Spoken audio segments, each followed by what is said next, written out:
सभी स्टाफ के सदस्यों को मेरी शुभकामनाएं हैं कि ये लोगों की आवाज़ उठाए और लोगों की समस्याओं पर लाए ताकि लोगों के लिए ये अच्छा सिद्ध हो।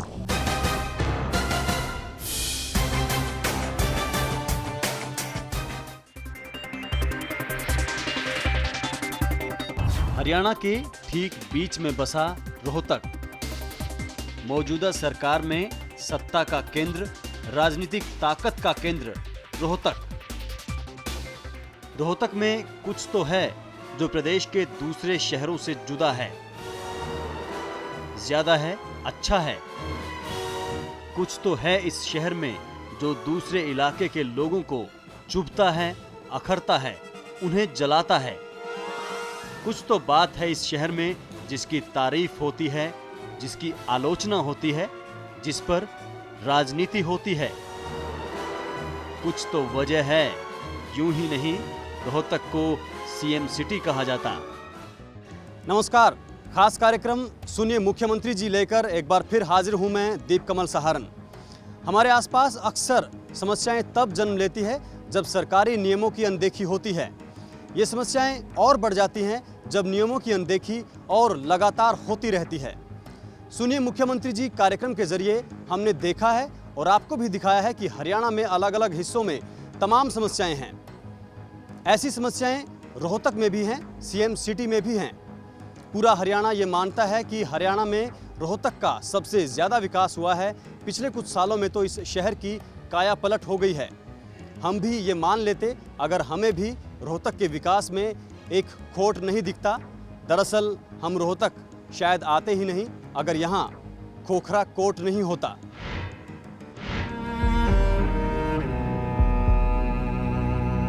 बीस से 25,000 की आबादी, करीब 4,000 घर, कीचड़ से सनी गलियां, सुविधाओं से महरूम लोग। ये बस्ती खोखरा कोट है। खोखरा कोट बदहाल है, बदसूरत है। ये और भी बदसूरत लगता है जब ध्यान आता है कि ये बस्ती रोहतक शहर में है। बाकी रोहतक के मुकाबले यहाँ कुछ भी तो नहीं है। सरकार ने ऐसा कुछ भी नहीं दिया जिससे कि ऐसा लगे कि ये इलाका भी रोहतक का हिस्सा है। यहाँ का विकास का आप देखना चाहे तो आपको हम दिखा देते हैं। विकास के नाम पे जीरो है, कुछ नहीं है, गलियाँ नहीं है, नाली नहीं है, व्यवस्था नहीं है। नीचे देखो आप कितना पानी भरा हुआ है। गली थोड़ी सड़कें हैं, ये रोड रेवेन्यू रोड है, इसको और कोई रोड नहीं है, कोई गली नहीं, कोई पक्की नहीं है, कोई पानी का प्रबंध नहीं है, कोई पानी की सप्लाई नहीं है। पानी की भी शिकायत है, कच्चे नालिया की भी शिकायत है, ढूंढ गिरने की भी शिकायत है। 20 साल हुए देख न्यू लक्ष्य दे रहे। आप देख रहे हैं यहाँ पे कितना कीचड़ है, बारिश में निकलने का रास्ता नहीं है। ना तो यहाँ पानी है, ना बिजली है, किसी भी चीज की सुविधा नहीं है। हाँ, दिक्कत तो सारी है, नाड़ा पानी, नाड़ा गली, नाड़ा क्या की सहूलियत। सुबह मेरे 4 बच्चे हैं, ठीक है, 4 बच्चे हैं मेरे। 4 बच्चे सुबह तैयार हो रहे थे स्कूल के लिए। बरसात आ गई, पैर टेकने की जगह नहीं है। स्कूल के बच्चे मेरे के ऐसे के ऐसे घर रह गए। इतनी गर्म का गई बाजी पेंशन लेने पाजू क्या की हुआ है, हम नसीबदार है। ना सड़कें, ना गलियां, ना पानी की निकासी, ना सीवरेज। और तो और यहाँ के लोगों को सरकार पीने का पानी भी नहीं दे पाई। उसके लिए भी टैंकर का इंतजार करना पड़ता है। ऐसा लगता है कि रोहतक की सारी समस्याओं को समेटकर खोखरा कोट में छोड़ दिया गया हो। अगर हम जाए कहाँ से आवे, ना कोई साइकिल निकलने का, ना पैदल निकलने का रास्ता। सबसे बड़ी समस्या हर किसी को कह के छेक लिए, कोई सुनाई नहीं कर रहा। सुबह से लेकर शाम तक यहाँ तक तगड़िया थी अपनी पिंड चढ़ाकर 11 घंटे जहाँ है, तभी पैर टेकने की जगह नहीं है। किसे खड़ा उनका ना, किसे जाना उनका ना, बेइज्जती हो रही है। बड़कांगी खाते आज तक इतने दुखी हो रहे हैं, मटके ठाई ठाई पटाखा फैक्ट्री में से पीने का पानी ले आवा है। तो अब ये बताओ ना, गली तो जब बनवाओगे पानी भी नहीं दे सकते पीने के लिए। रोहतक में नया नगर निगम बना है और इस नए नगर निगम की जो नई नवेली मेयर हैं रेणु डाबला, वो जिन लोगों की वोट से जीत कर गई हैं, वो महिलाएं पीने के पानी के लिए इस तरीके के टैंकरों पर निर्भर हैं। मेयर मैडम इन महिलाओं के लिए टैंकर भेजती हैं, पीने का पानी भेज लेकर हफ्ते में 2 बार, 4 दिन में 1 बार। और उन महिलाओं के लिए, उन लोगों के लिए जहां पेयजल की कोई सप्लाई ही ना हो, ये बात बेमानी हो जाती है कि जो पानी इस टैंकर से आ रहा है वो कितना साफ़ है, सेहत के लिए कितना ठीक है। ये इन लोगों की मजबूरी है कि इन्हें सीएम सिटी में रहने के बावजूद जैसा मिले उससे ही काम चलाना पड़ रहा है। हर वो जगह जहां 150 लोग रहते हों, वहां सुविधाएं मुहैया करवाना सरकार की जिम्मेदारी है। 20 से 25 हजार लोगों की 20 से 25 साल तक अनदेखी सवाल खड़े करती है। सवाल खड़े करती है कि ये गलियां पक्की क्यों नहीं होती, इनका कीचड़ साफ क्यों नहीं होता, यहां गंदगी क्यों बढ़ती जा रही है। सवाल खड़ा होता है कि ये तारें बिजली देने के लिए हैं या जान लेने के लिए।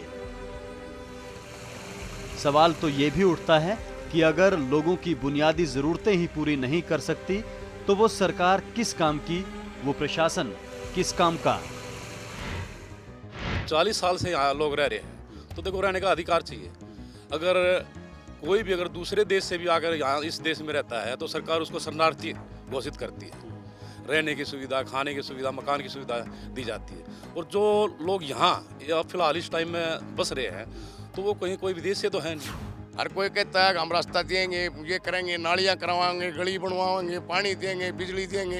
एक चाहिए कि मैं दिया ना, या और भी बन गई मेर, वह भी बन गई, के मिला थप्पड़ धक्के कि जावा में मरण न जगह पानी का तो गोली दे दो, मार दो, शरीर एक दिन कटरा दे, रोज का दुख तो मिट जाएगा ना। बिजली मांगो तो कहा जाता है कि खोखरा कोट अवैध है, पानी मांगो तो कहा जाता है कि खोखरा कोट अवैध है।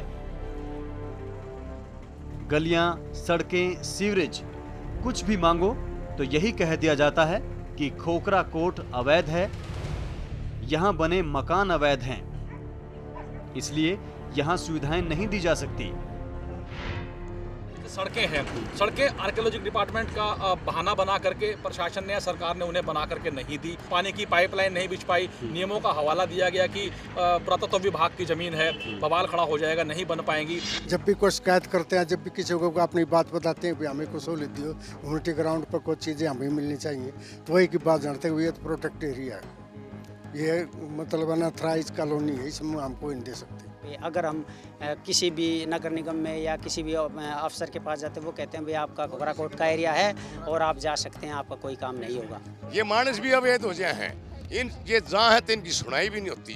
कुत्ते और बांध लें 2-2, 4-4 इतने ऊंचे ऊंचे, जो कि मतलब चौकीदार जो गली में बढ़ते हैं भौंके, वो काम हो गया है। हमारे सीम भी नहीं बोले, हमने के पूछ के बैठे थे। सीम साहब ने बोले हमने के पूछ, हम गए तो उसके पास है जी, हमारे ने तो खोला नहीं, बोले हमने के पूछ के बैठे थे। नेता, मंत्री, अधिकारी हर कोई कहता है कि यह जमीन पुरातत्व विभाग की है, इस पर बनी बस्ती को गिराया जाएगा, इस आबाद बस्ती को गिराया जाएगा, ये पता लगाने के लिए कि हजारों साल पहले की बस्ती कैसी होती थी। खोखर जाति जो थी उनका ऐसा बताया जाता है कि यहाँ पर किला था और सरकार को चाहिए कि ऐसे ये इन चीज़ों का अतिक्रमण वगैरह न होने दे, और जो हो गया है तो अगर हटा दे तो ज़्यादा अच्छा है। खुदाई ने कुछ नहीं पांदा, 20 साल हो लिया, उड़ो खुरपी दे उड़ो करया कर दे, ठेकरे पार दे, ये चितन वाले कापन पा गया, पंडा पा गया, बेलोनी को डोनी पा गई और कुछ नहीं पाया। पुरातत्व विभाग की तरफ से कोई इस एरिया में कोई खुदाई नहीं हुई, कोई पुरातत्व महत्व की कोई चीज़ें यहाँ से बरामद नहीं हुई।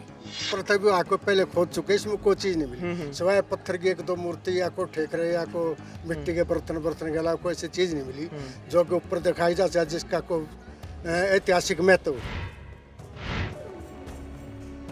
इस बस्ती को गिराने के लिए सरकार के पास कुछ दलीलें हैं, कुछ कागजात हैं, लोगों के पास भी उसी सरकार के बनाए हुए कुछ कागजात हैं। लोग अपना राशन कार्ड दिखाते हैं, वोटर कार्ड दिखाते हैं, आधार कार्ड दिखाते हैं, उसमें लिखा पता दिखाते हैं,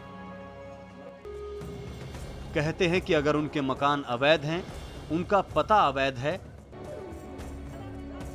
तो उस अवैध पते के पहचान पत्र कैसे बन गए। इतना ये प्रूफ दे दिया हमारे से, ये राशन कार्ड बना दिए, ये स्मार्ट कार्ड बना दिए, अरे ये वोट, ये आधार कार्ड बना दिए, ये क्यों बनाए जाते हैं जी? ठीक। जब अवैध कॉलोनी है, ये क्यों बनाया जाता है? कॉलोनी भी अवैध होगी जब ये वोट क्यों तक वोट बनाए, क्यों कार्ड बनावे, क्यों फिर ये और बसने दे आड़े, बसना नहीं देने, इसलिए मतलब ठाव थे तो शोरूम बनाने क्यों देते थे? ये हम इस चीज़ में रेडी हैं कि हमारी वोट काट दी जाए, हमारे राशन कार्ड काट दिया जाए, हमारे बिजली के जो कनेक्शन ऑलरेडी पहले से वो भी बिल्कुल काट दिया जाए, हम जैसे भी रहेंगे रह लेंगे। इन लोगों के साथ सबसे बड़ा धोखा तो इलाके के नेताओं ने किया है। चुनाव आते हैं तो नेता आते हैं, इस बस्ती को वैध करने का वादा करते हैं, तमाम सुविधाएं देने के सब्ज बाग दिखाते हैं, लेकिन चुनाव के बाद नेता और उनके दावे सब उड़न छू हो जाते हैं। वोट मांगे जब तुम्हारे पापा कहे हैं, बाबू कहे हानि करना, हाथ जोड़े हैं, पता कि आता ही ना बनी, पानी लुआ दिया, पीछे बरबर का पानी लुआवा, सरकारी दे दिया पानी। हम गली भी बनवाओगे, सीवर भी बनवाओगे, आपके लिए पानी भी, बिजली भी, सब चीज की सुविधा करवाओगे। उसके बाद वोट लेने के बाद भी सब मुकर जाए। इतने वोट ना ये ना बने थे, इतना तो पाँव भी पकड़े, हाथ भी जोड़े, न जोड़ी भी कर मांगी, गरीब को शक्ल भी ना दिखाता। वोट मांगना है तो कुछ है ना, ठीक है, कुछ डरना था हमने, याडे बैठे रहो, वोट ना बनते इतना तो आए जा सारे, इतना कोई नहीं आता, जब वोट बन जाए ना, बन का बैठ जाए, जब सारे आ जाए।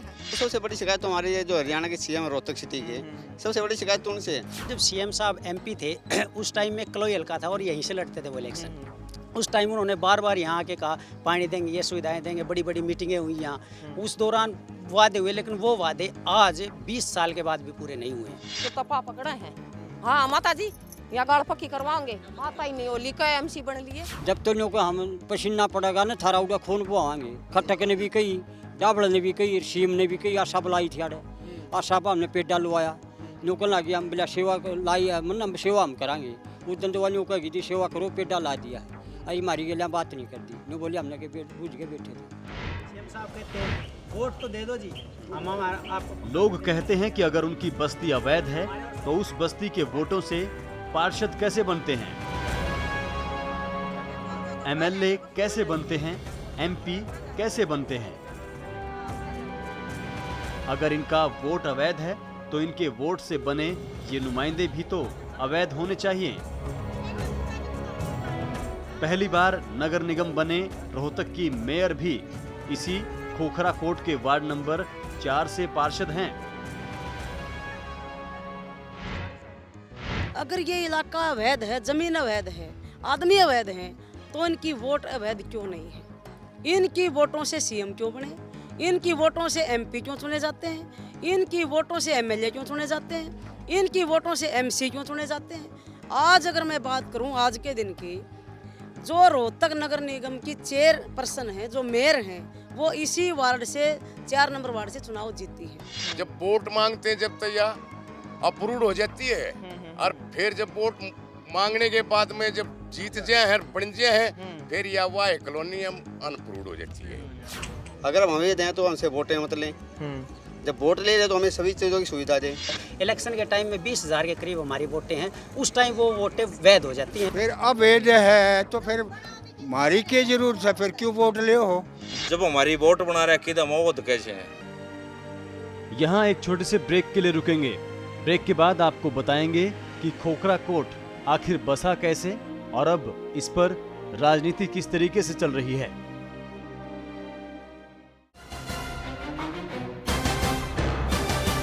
सभी स्टाफ के सदस्यों को मेरी शुभकामनाएं हैं कि ये लोगों की आवाज़ उठाए और लोगों की समस्याओं पर लाए ताकि लोगों के लिए ये अच्छा सिद्ध हो।